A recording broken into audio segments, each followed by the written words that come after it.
Anine, say go. Hello everyone.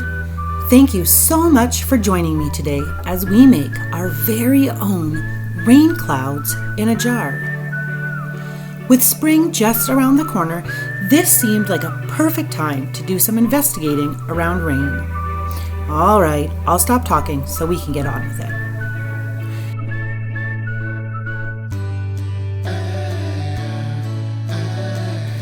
The materials you'll need to complete this activity include a large jar.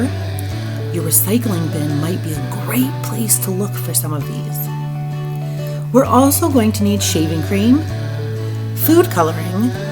I'm only using blue, but please feel free to mix it up and add as many different colors as you'd like. You'll need some cups for mixing. You're going to want as many cups as you have colors, a pipette or dropper, and some water. Pause here, go and grab all of your materials, and then come on back so we can get started.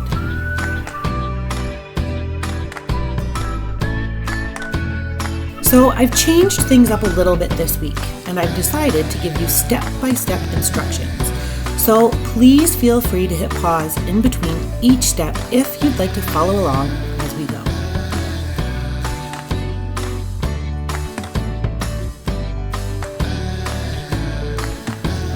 Step number 1. In a small cup, go ahead and mix your food coloring with some water. Eventually, this food coloring will make its way onto our clouds, so you might want to keep the color a little darker because those fluffy white clouds may end up lightening your color a little.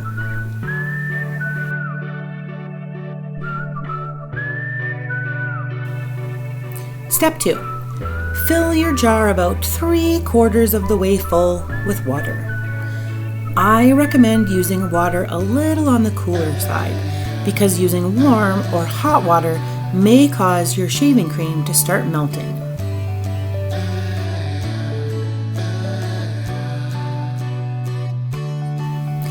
Step 3.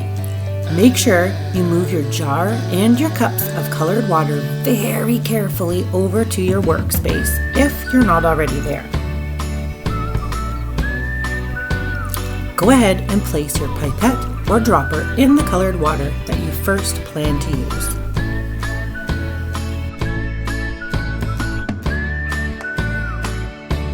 Now, step 4. Right before you're ready to do the experiment, spray a bunch of shaving cream in the jar until it is just a small bit above the top. Try to make sure that your shaving cream is sitting right on top of the water. This can be a little tricky, and it may be something you need to experiment with, or ask an older brother or sister or cousin, or even an adult for some extra help.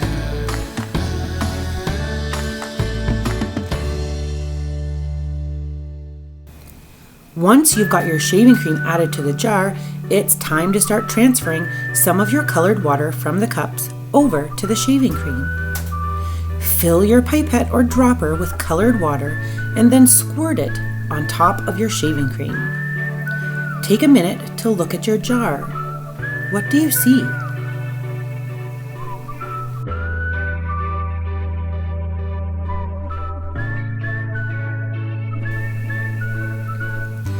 Fill your pipette or dropper with colored water a second time, and again, go ahead and squirt it on top of your shaving cream.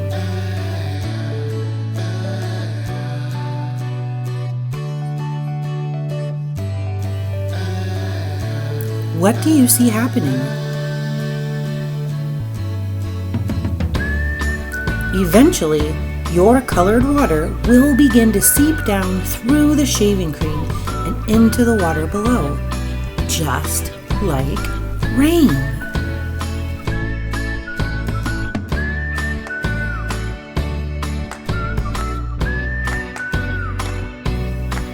For those of you wondering how exactly this works, here's the science behind it.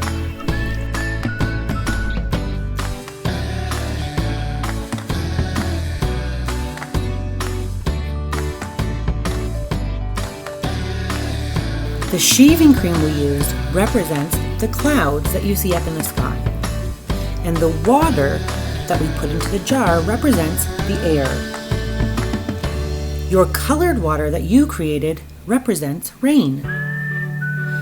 As the colored water that we sprinkled on top saturates the cloud, or shaving cream, it gets heavy, and eventually it's so heavy that it can no longer hold all of that water, so it rains down into the jar through the air. It's just like real rain falls through the air.